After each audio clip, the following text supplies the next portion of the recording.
Okay, so this is probably a good moment to bring in this YouTube channel that I've been watching this week called Predictive History. Oh It's a wow, kind okay. of stupid name, but it's basically a the guy. I think he's a high school teacher.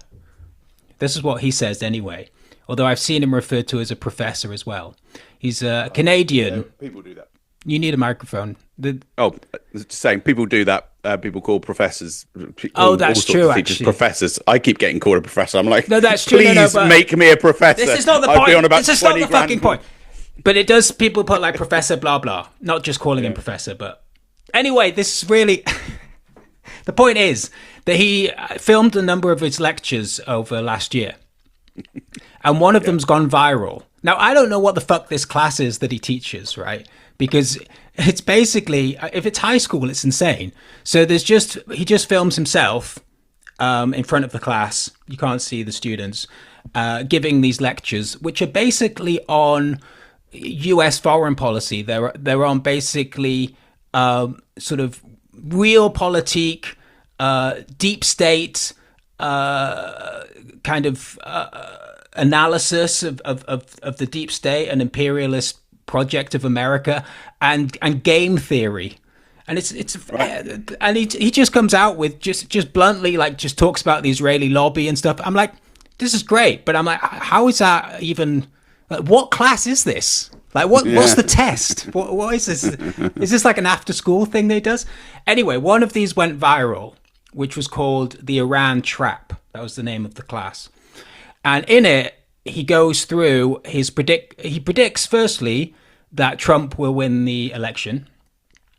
Yep. This was last year, which isn't a massively incredible prediction, but and then he says if Trump does win, there very likely will be a war with Iran, and then he goes through some of the reasoning for that. Now, some of it's obvious stuff, like the propaganda that the US will use in the build up to that is that Iran wants a nuclear weapon, but this is kind of stuff that we've heard for years.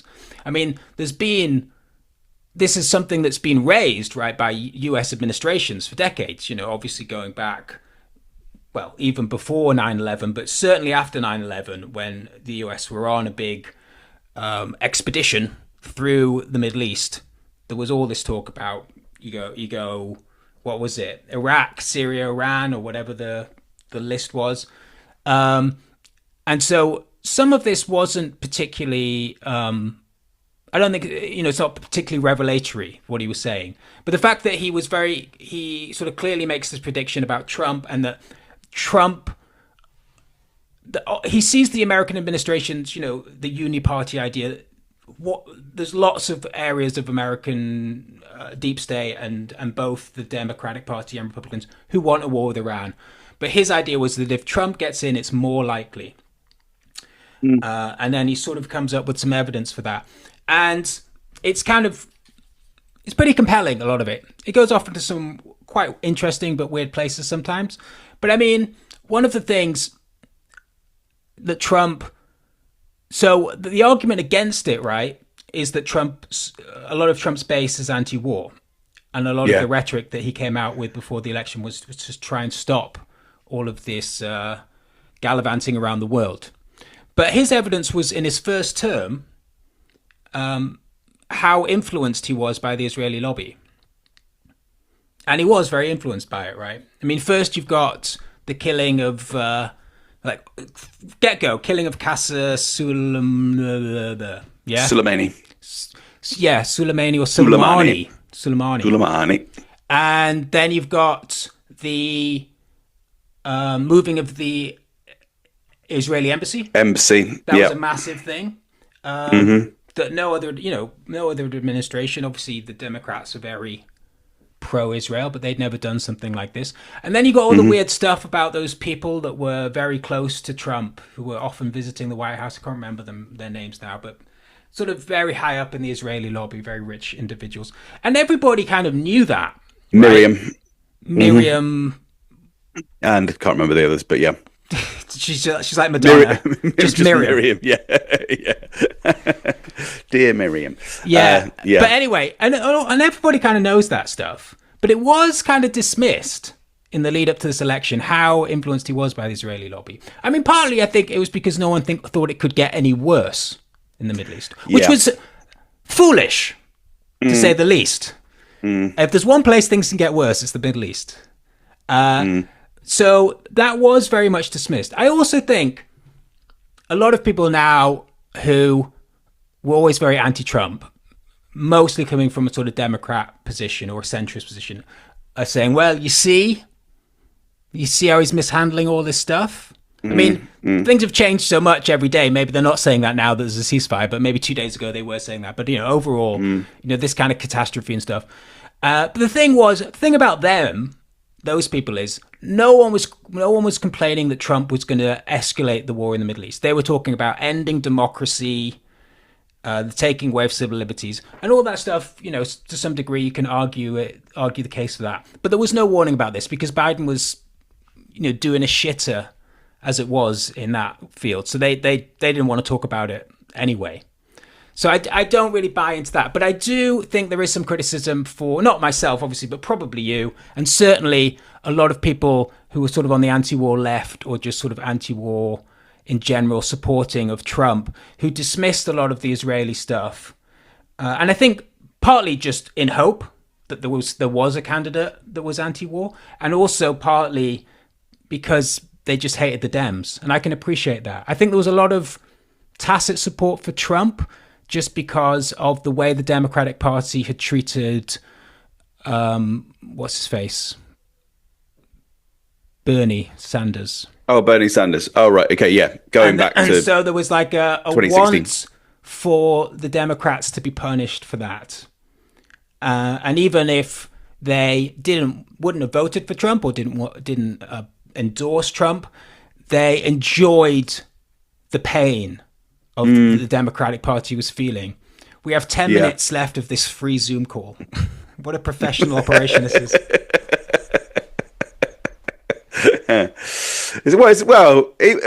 Biggest. Say what you want to say. You got 10 minutes. Go. The biggest networks in the world, Daniel, the most professional in the world, have advert breaks about every 12 minutes. We just have to get off Zoom every 40 minutes. That's true. We here at BBC Flip Flop are way better than we're about 3 times more content. And better content, maybe? And better content. Sure. You've got a cast iron endorsement from me. You've got at least one person endorsing this. There's no. Oh yeah, there is a countdown. We've got 9 minutes. Okay. Yeah. Well, maybe at the end we can say, and now we can, and now we cross to the part of the world where you're from, or whatever. We'll do local news for the local. We'll do local news in the next flip-flop one. News. Oh, I can't wait to hear. Flip-flopping. Can't wait to hear about Bath and all the happy. Yeah. Whatever happened to that sandwich shop? The Italian meatball sandwich. Avellino's. It's always delicious. I go there quite regularly. Yeah. Good. Yeah. Well, that's some kind of great. That's the sort of news we like here on Newscum. Yeah, news from Bath. Local man visits Italian delicious sandwich shop regularly. If only we had more news like that, Matt. I think everything would be good.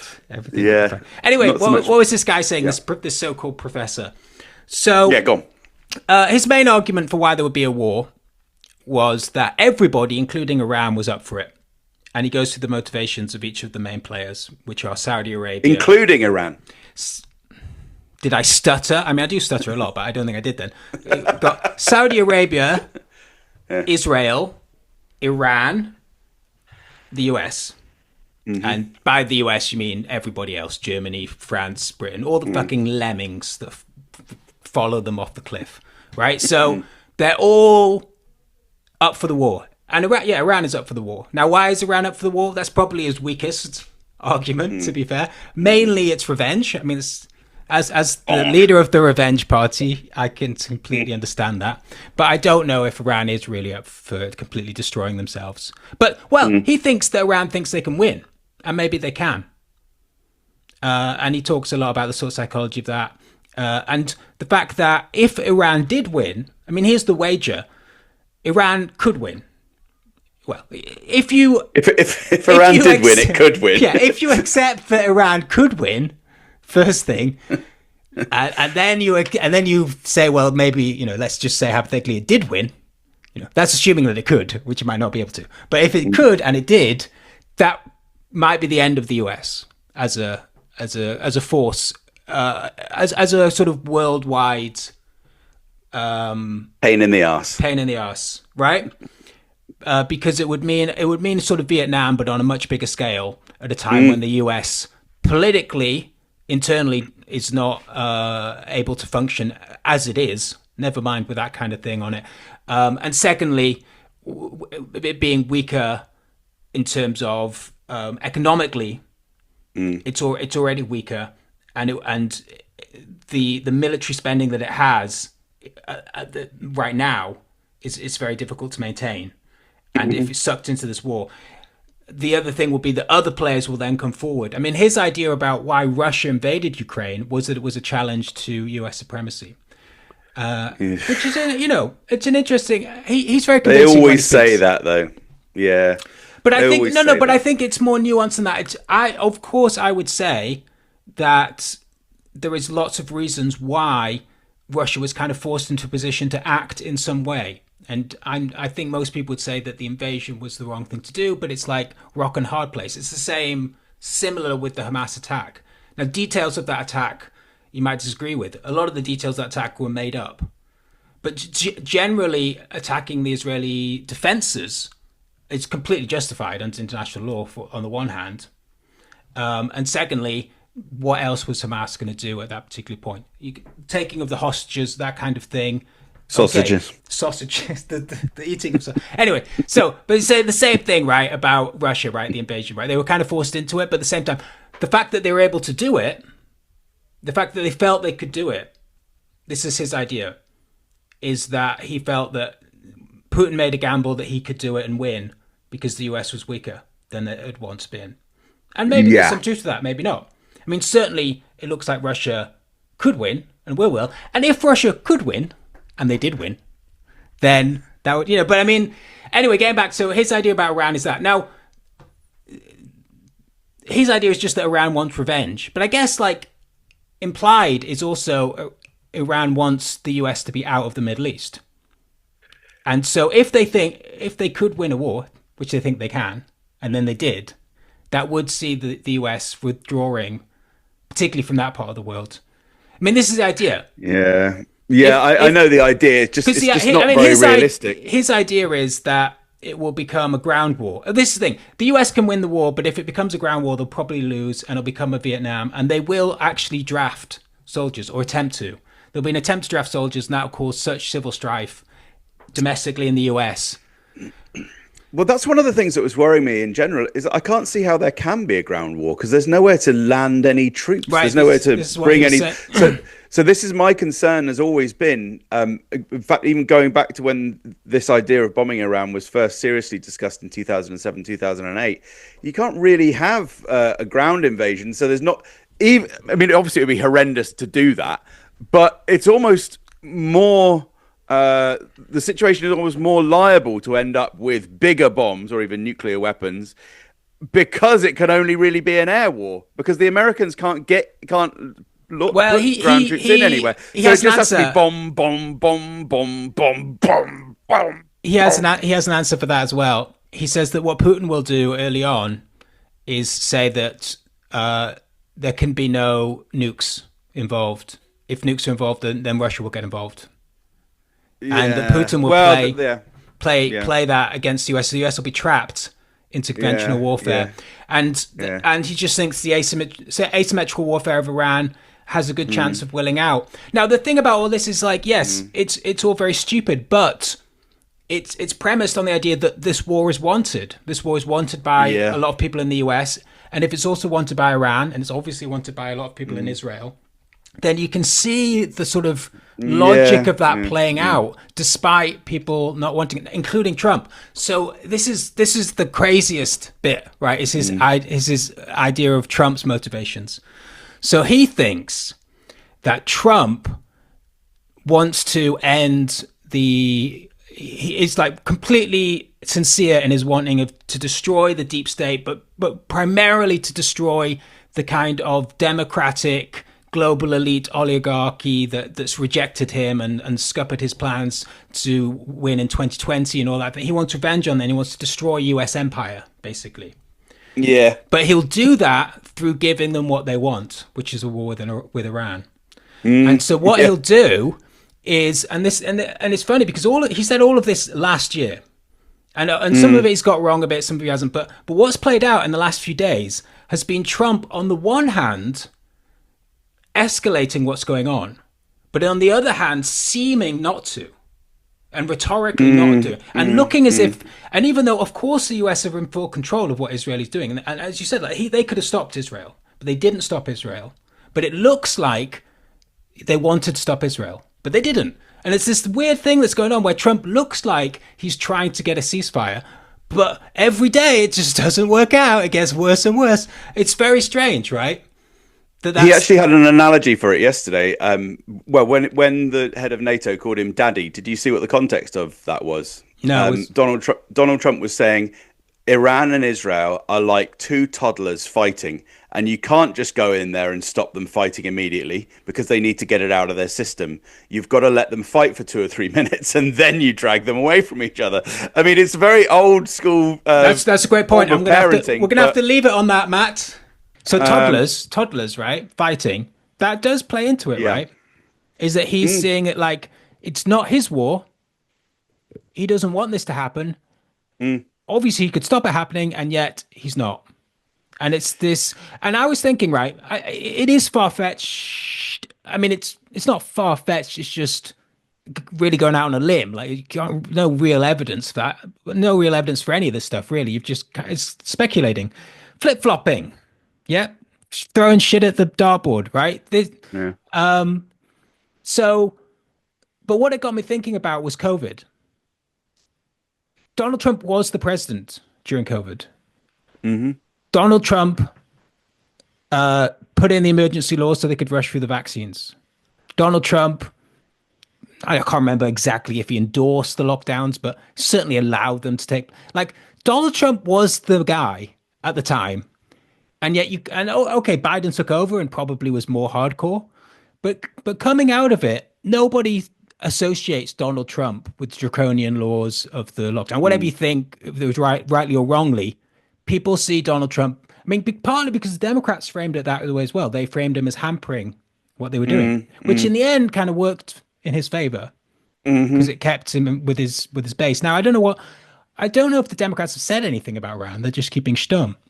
Ideally, what you want, or what Trump would want in this situation, would be that they would be pushing for this. And he would be like, I'm trying to stop the deep state again, but they're just, those little scamps, can't get them all. And we're going into Iran, guys. I wish we weren't, but, and that would play perfectly, right? For this idea of him allowing the war to take place, but not taking any responsibility for it. And then No, I don't agree. If I've misinterpreted you, then maybe I have. But I don't think that Donald Trump wants to look like he's forced into taking a position reluctantly, a violent position on Iran reluctantly. I think what Donald Trump wants to do is surf whatever tidal wave he has in order to look like a leader. That's his MO. This is predictive history's idea that I'm relaying to you. Sorry, we've had such a long break that you've probably forgotten all about it. But I don't necessarily agree with it. I just thought it was an interesting idea to posit, and there's some evidence, and the fact that he made this a year ago, and there's some evidence in the sort of rhetoric that Donald Trump has used recently that kind of could be seen to be doing that. But yeah, it is quite a stretch. But I think this is the issue, right, that we kind of talked about last time. Was it's so odd. The different kind of decisions that are being made or not being made by particularly Donald Trump and the US administration. But it's like, what is, who knows what's going on?